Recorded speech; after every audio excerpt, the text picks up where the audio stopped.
মৃত্যুর পর আল্লাহ তাআলা আমাদের সাথে কি করবেন এ বিষয়ে আমাদের অনেক প্রশ্ন আছে।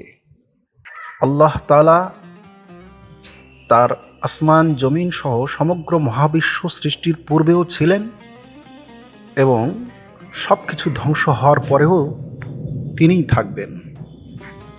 আল্লাহু লা ইলাহা ইল্লাহু আল হাইয়ুল কাইয়ুম। আল্লাহ তিনি ছাড়া কোনো উপাস্য নেই, তিনি চিরঞ্জীব এবং সব কিছুকে ধারণকারী। অন্য আয়াতে আল্লাহ তাআলা বলেন, কুল্লু মান আলাইহা ফান ওয়া ইয়াবকা ওয়াজহু রাব্বিকা যুল জালালি ওয়াল ইকরাম। সমস্ত কিছুই ধ্বংসশীল, শুধুমাত্র তোমার মহান রবের সত্তা ছাড়া। আমরা যারা মুমিন তারা বিশ্বাস করি আল্লাহ সবসময় ছিলেন এবং সবসময় থাকবেন। তার কোনো সৃষ্টি নেই বা তার কোনো বিনাশ নেই, বরং তিনি সব কিছুর স্রষ্টা এবং সব কিছুর পালনকর্তা এবং ধারণকারী। তবে মৃত্যুর পর, অর্থাৎ আমরা মানব জাতি আমাদের মৃত্যুর পর আমাদের পুনরুজ্জীবন বা মৃত্যুর পর আল্লাহ তাআলা আমাদের সাথে কি করবেন এ বিষয়ে আমাদের অনেক প্রশ্ন আছে। কিয়ামতের সময় আল্লাহ তাআলা সমস্ত মানুষকে আবার জীবিত করবেন। দুনিয়ার আমলের হিসাবে মানুষকে জান্নাত জাহান্নাম দেবেন। আল্লাহ তাআলা তা অবশ্যই করবেন এবং তিনি তা করতে পরিপূর্ণভাবে সক্ষম। কুরআন কারিমে বহুবার আল্লাহ তাআলা সেই কথা বলেছেন, কিন্তু যাদের অন্তরে ঈমান নেই তারা এই বিষয়টি বিশ্বাস করে না। তারা আখিরাতেও বিশ্বাস করে না এবং আল্লাহ তাআলা যে মৃত্যুর পর পুনরায় জীবিত করতে সক্ষম তাও বিশ্বাস করে না। তাদের সেই অবিশ্বাসের কথা কুরআন কারিমেও বর্ণিত হয়েছে। আল্লাহ তাআলা কুরআনে তাদের অবিশ্বাস ও সংশয়ের জবাবও দিয়েছেন। কুরআনে বহু জায়গায় অত্যন্ত বলিষ্ঠভাবে আল্লাহ তাআলা বলেছেন তিনি কিয়ামতের সময় অবশ্যই সবাইকে পুনরায় জীবিত করবেন। এই মর্মে আল্লাহ তাআলা কুরআনুল কারিমে বলেন, قال من يحيي العظام وهي رميم قل يحييها الذي أنشأها أول مرة وهو بكل خلق عليم। মানুষ বলে, কে এই অস্থিগুলোকে জীবিত করবে? এগুলো পচে গলে যাওয়া সত্ত্বেও বলে দিন, সেগুলোকে জীবিত করবেন সেই সত্তা যিনি তাদেরকে প্রথমবার সৃষ্টি করেছেন। তিনি প্রত্যেক সৃষ্টি সম্পর্কে পরিপূর্ণ জ্ঞাত। সূরা ইয়াসিন আয়াত ৭৮-৭৯। আল্লাহ তাআলা আরও বলেন, আওয়ালাইসাল্লাযী খালাকাস সামাওয়াতি ওয়াল আরজা বিকাদিরিন আলা ইয়াখলুকা মিসলাহুম বালা ওয়া হুয়াল খাল্লাকুল আলীম ইন্নামা আমরুহু ইযা আরাদা শাইআন আন ইয়াকুলা লাহু কুন ফায়াকুন। তবে কি যে সত্তা আকাশমণ্ডলী ও পৃথিবীর সৃষ্টি করেছেন তিনি কি তাদের অনুরূপ পুনরায় সৃষ্টি করতে সক্ষম নন? কেন নয়? তিনি তো মহাস্রষ্টা, সর্বজ্ঞ। তার ব্যাপার তো এই যে তিনি যখন কোনো কিছুর ইচ্ছা করেন তখন কেবল বলেন হয়ে যাও, অমনি তা হয়ে যায়। সূরা কিয়ামায় আল্লাহ তাআলা বলেন, মানুষ কি মনে করে আমি তার অস্থিসমূহ একত্র করতে পারবো না? কেন নয়, আমি তো তার আঙ্গুলের অগ্রভাগ পর্যন্ত পুনর্বিন্যস্ত করতে সক্ষম। দুনিয়াতে যে মানুষটা ছিল, আখিরাতে ঠিক সে মানুষটাকে আল্লাহ জীবিত করে তুলবেন। তার যতই বিস্ময়কর মনে হোক, কাফেররা যতই অস্বীকার করুক, আল্লাহ তা করতে পরিপূর্ণভাবে সক্ষম। মৃতকে জীবিত করা আল্লাহ তাআলার জন্য বিন্দু মাত্র কঠিন কিছু নয়। আল্লাহ যে তা করবেন বলেছেন, বিষয়টি বিশ্বাস করার জন্য কেবল এটাই যথেষ্ট। কিন্তু মানুষের যেন তা বিশ্বাস করতে আরো সহজ হয় এবং যেন মুমিনদের অন্তরে আরো দৃঢ়তা আসে, যেন মানব ইতিহাসে বেশ কয়েকবার আল্লাহ তাআলা তা করে দেখিয়েছেন বাস্তবে।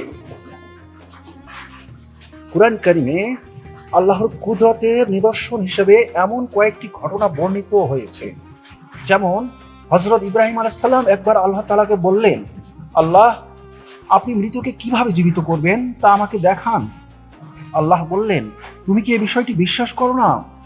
ইব্রাহিম আলাইহিস সালাম বললেন, অবশ্যই বিশ্বাস করি, কিন্তু আমার মনের শান্তির জন্য আমি বিষয়টি দেখতে চাই। আল্লাহ বললেন, ঠিক আছে, তুমি 4টি পাখি ধরো, সেগুলোকে পোষ মানাও, তারপর জবাই করে সেগুলোর অঙ্গ প্রত্যঙ্গ বিভিন্ন পাহাড়ে রেখে আসো, তারপর তাদেরকে ডাক দাও, সবগুলো আবার জীবন্ত হয়ে তোমার কাছে ছুটে চলে আসবে। এভাবে কুরআনুল কারীমের অন্য আরেকটি ঘটনায় আল্লাহ তাআলা জানিয়েছেন কুরআনুল কারীমে যে এক এলাকার সমস্ত বাসিন্দা মারা গিয়েছিল, সেখানকার ঘরবাড়ি সম্পূর্ণ ধ্বংস হয়ে ধুলায় মিশে গিয়েছিল, অর্থাৎ এলাকাটি বিরান ভূমি হয়ে গিয়েছিল। এক ব্যক্তি গাধায় চড়ে সেখান দিয়ে যাচ্ছিলেন। বসতির এমন বিপর্যস্ত অবস্থা দেখে তিনি ভাবলেন, এই ধুলোয় মিশে যাওয়া নগরী, এটাকে আল্লাহ তাআলা কিভাবে আবার আবাদ করবেন? এই ধ্বংসপ্রাপ্ত জনপদ যাদের হাড্ডি পর্যন্ত নিশ্চিহ্ন হয়ে গেছে, আল্লাহ তাআলা কিয়ামতের সময় এদেরকে কিভাবে পুনরায় জীবিত করবেন? তার এই চিন্তা কোনো ধরনের সন্দেহের কারণে ছিল না, বরং এটা ছিল তার বিস্ময় প্রকাশ।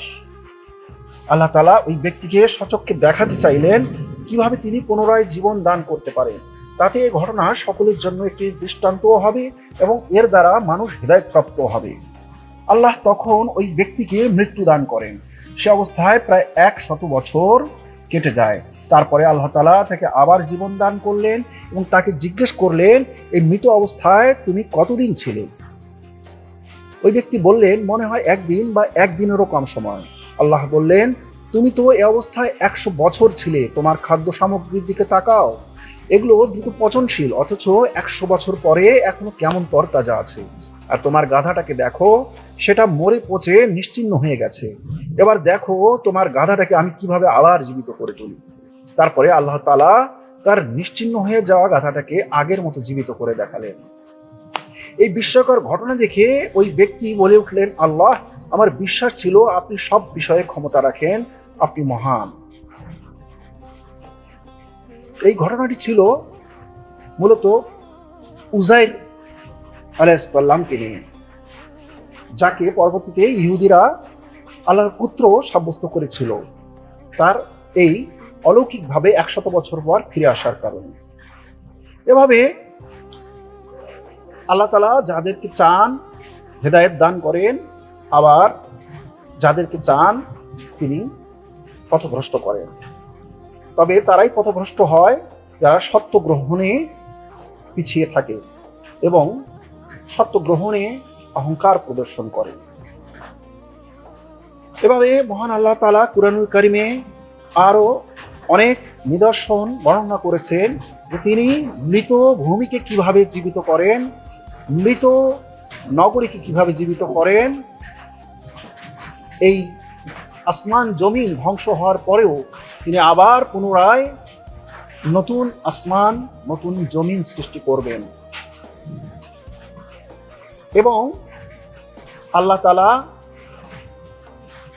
সেগুলোকে অনন্তকালের জন্য স্থায়ী রাখবেন এবং মানুষের মধ্যে যারা আল্লাহ তাআলার কাছ থেকে প্রতিদান হিসেবে জান্নাত লাভ করবে তারা অনন্তকাল জান্নাতে থাকবে এবং যারা জাহান্নামের অধিবাসী হবে, যাদের জন্য সাব্যস্ত হবে চিরস্থায়ী জাহান্নাম, তারা অনন্তকাল সেখানে শাস্তি প্রাপ্ত হতে থাকবে।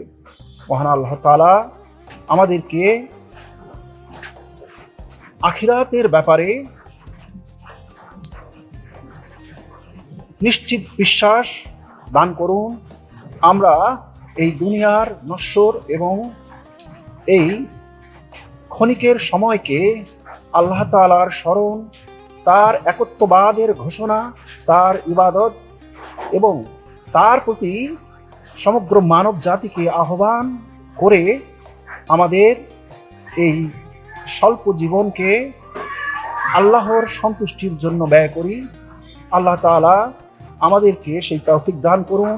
আল্লাহ তাআলা আমাদেরকে জাহান্নামের অনন্তকালের শাস্তি থেকে রেহাই দিন এবং জান্নাতের নাজ নিয়ামত এবং তার নৈকট্য এবং তার ভালোবাসার মধ্যে আমাদেরকে চিরস্থায়ীভাবে বসবাসের সুযোগ দিন। আল্লাহুম্মা আমিন।